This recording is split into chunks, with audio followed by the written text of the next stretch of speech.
warahmatullahi wabarakatuh.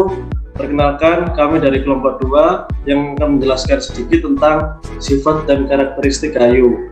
Antara lain ada kayu kamper, ulin, pinus, dan mahoni. Kemudian kami akan memperkenalkan anggota kelompok kami. Next.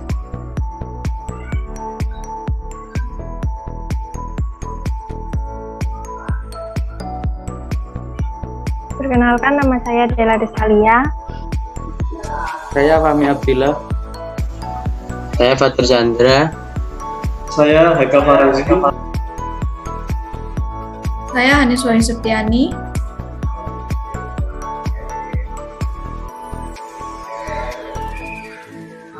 Next.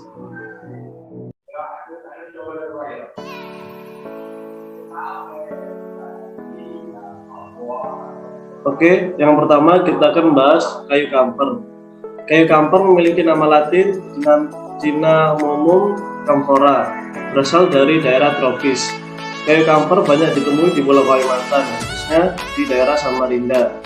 Namun seiring berjalannya waktu, kayu kamper sudah mulai dibudidayakan di daerah subtropis. Secara fisik, kayu kamper memiliki ukuran pohon umumnya pada 20-30 meter dengan diameter 0,6 sampai 1,2 meter. Next.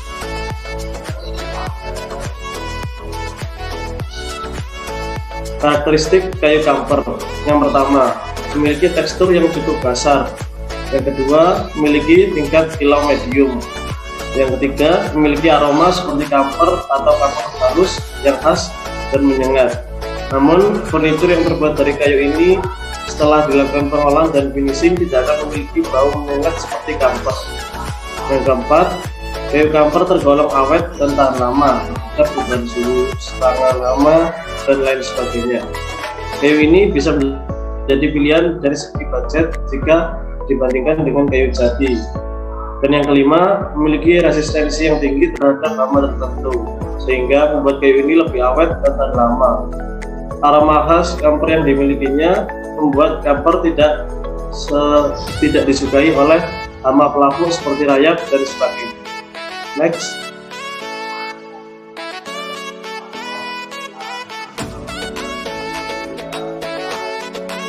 Keunggulan kayu kamper. Yang pertama, menghasilkan aroma khas yang membuatnya menjadi tahan rayap. Yang kedua, kayu kamper juga tak mudah lapuk karena tidak dapat dibumbui jamur. Lalu tidak membutuhkan banyak bahan finishing karena tampilan aslinya sudah menarik. Yang terakhir, masa panennya relatif lebih cepat dibandingkan jenis kayu lain sehingga persediaannya lebih melimpah. Next.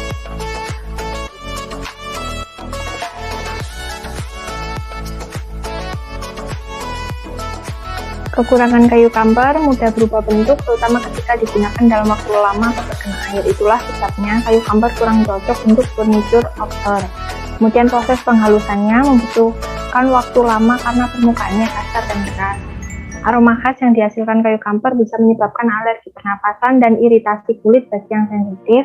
Kemudian membutuhkan proses pengawetan khusus supaya lebih tahan lama. Next.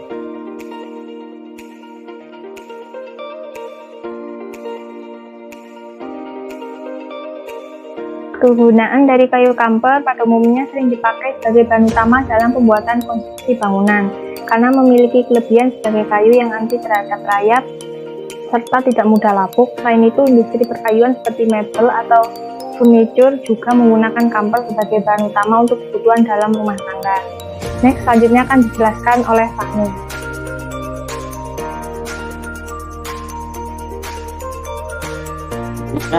Kayu ulin.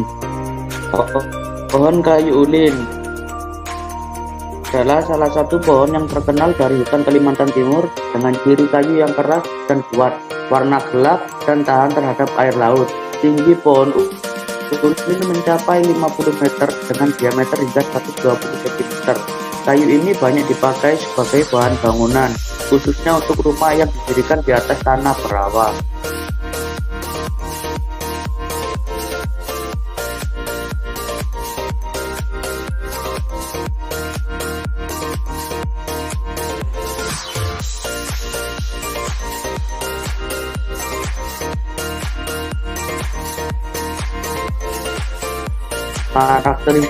Karakteristik kayu ulin. Yang pertama, Kayu pohon ulin memiliki daya tahan yang bagus karena tahan terhadap serangan rayap, serangan kelembapan, perubahan suhu, dan faktor lingkungan lainnya. Hal ini kemudian membuatnya tidak mengalami perubahan bentuk seperti patah dan melengkung. Yang kedua, kayu yang memiliki tekstur kasar dan keras ini sangat kuat dan awet. Kelas kuat dan awetnya digolongkan dalam kelas kuat 1 dan kelas awet 1. Dengan berat jenis 1,04, kayu ini sukar dipaku dan digergaji, namun mudah dibelah. Dengan tekstur yang kuat dan keras tersebut, kayu ini tepat digunakan sebagai bahan baku konstruksi. Selanjutnya akan dijelaskan oleh Ani. Selanjutnya, keunggulan dari kayu ulin. Yang pertama yaitu materialnya yang kuat, cocok digunakan untuk atap rumah, pintu, dan kusen. Yang kedua, tahan dengan perubahan kelembapan dan suhu juga terhadap air laut. Yang ketiga, jenis kayu yang sangat kuat, awet, dan tahan lama. Dan yang terakhir, cocok untuk bahan bangunan seperti konstruksi, jembatan, perkapalan, dan tiang listrik. Selanjutnya yaitu kekurangan kayu ulin. Yang pertama yaitu banyaknya permintaan kayu ulin tidak didukung oleh potensi kayu ulin itu sendiri di hutan, menjadikan kayu ulin sangat langka. Dan yang kedua, kayu ini sukar untuk dipaku karena teksturnya yang sangat keras dan kuat. Selanjutnya yaitu kegunaan kayu ulin. Kayu ulin dapat dimanfaatkan sebagai bahan konstruksi bangunan seperti pembuatan tiang penyangga, furniture, bahan bangunan, lantai, dan masih banyak lagi. Daging ulin bekas merupakan salah satu kayu yang banyak diminati karena harganya yang relatif lebih terjangkau daripada kayu ulin yang baru. Selanjutnya akan dijelaskan oleh teman saya, Fatur. Saya Fatur Chandra Maulana mau menjelaskan tentang kayu pinus. Kayu pinus atau Pinus mergiosi termasuk kayu khas daerah tropis yang mempunyai nilai komersial cukup bagus. Kayu pinus pada umumnya berwarna merah kecoklatan hingga merah kekuningan. Hanya ada dua jenis yang memiliki kualitas paling baik, yaitu kayu Pinus radiata dan kayu Pinus mergiosi. Keduanya sangat populer di Indonesia karena biasa digunakan sebagai bahan baku pembuatan furniture.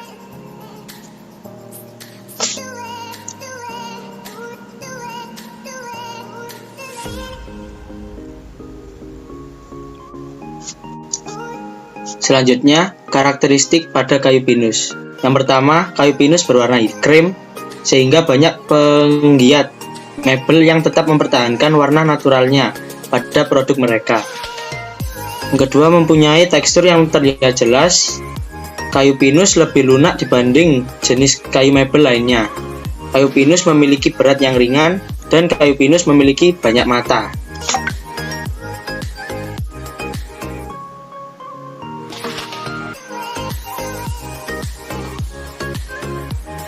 Keunggulan kayu pinus,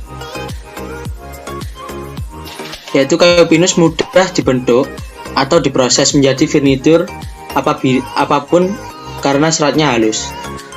Cocok untuk interior rumah. Dan pinus tahan terhadap guncangan dan tidak mudah rusak. Hal tersebut membuatnya cocok dibuat sebagai perabotan. Memiliki tekstur unik.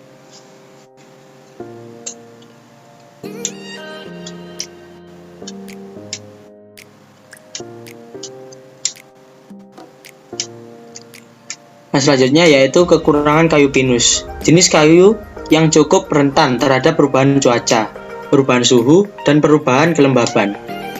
Jenis kayu pinus ini sangat mudah terserang penyakit jamuran, tidak awet dan mudah lapuk apalagi kalau bersentuhan langsung dengan tanah, dan mudah diserang hama.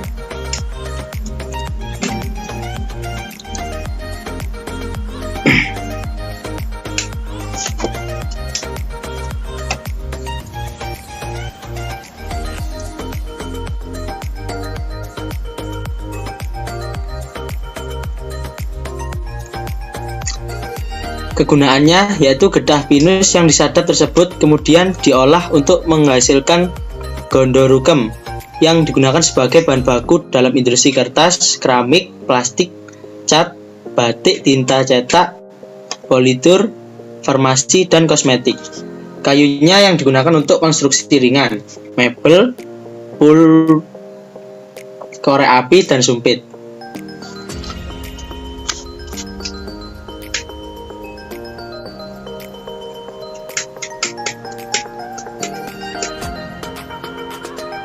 Selanjutnya akan dibahas dengan teman saya, yaitu Haikal.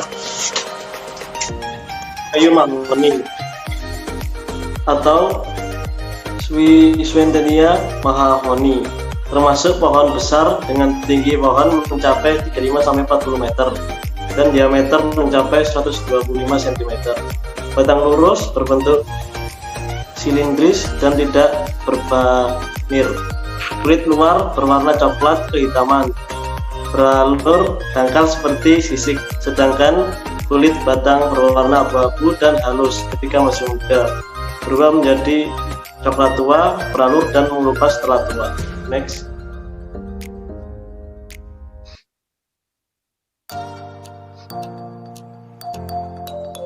Karakteristik kayu mahoni. Yang pertama, kayu mahoni memiliki karakter serat kayu yang lurus. Serat lurus tersebut membuatnya mudah diolah dan dimodifikasi menjadi beragam model tanpa mengurangi keindahannya. Dan yang kedua, mahoni yang masih muda memiliki warna yang pucat sehingga warna tersebut kurang menarik untuk furnitur atau kebutuhan lainnya. Mahoni yang sudah berusia di atas 10 tahun memiliki warna merah hati yang menyolok. Warnanya tampak sangat natural sehingga tidak membutuhkan banyak polesan tambahan. Next.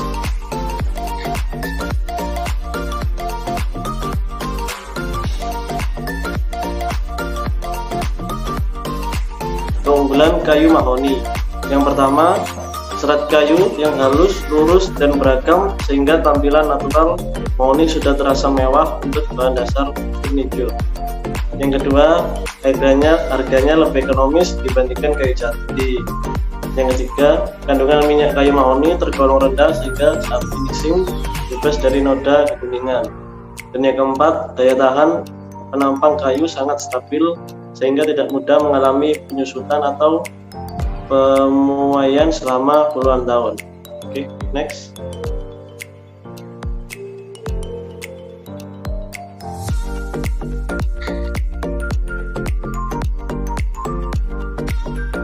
Kekurangan kayu mahoni. Yang pertama, mahoni banyak diserang hama. Sulit menemukan mahoni berusia matang yang kualitasnya sangat baik. Yang kedua, butuh proses yang sangat lama untuk mengeringkan mahoni. Dan yang ketiga, banyak tahapan yang dibutuhkan untuk menjaga kualitas mahoni, seperti direndam dalam larutan anti serangga, di oven dalam waktu yang lama, dan finishingnya butuh ketelitian yang tingkat tinggi. Next.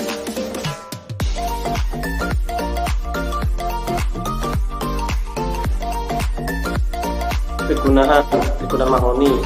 Kayu mahoni sebagai bahan baku industri mebel, perabot rumah, serta kerajinan ukiran oleh pengrajin Jepara. Bagian daun mahoni muda juga dapat dijadikan pakan ternak. Kulitnya yang mengandung zat warna dapat dimanfaatkan sebagai pewarna alami pakaian, dan kelebihannya adalah tidak mudah luntur.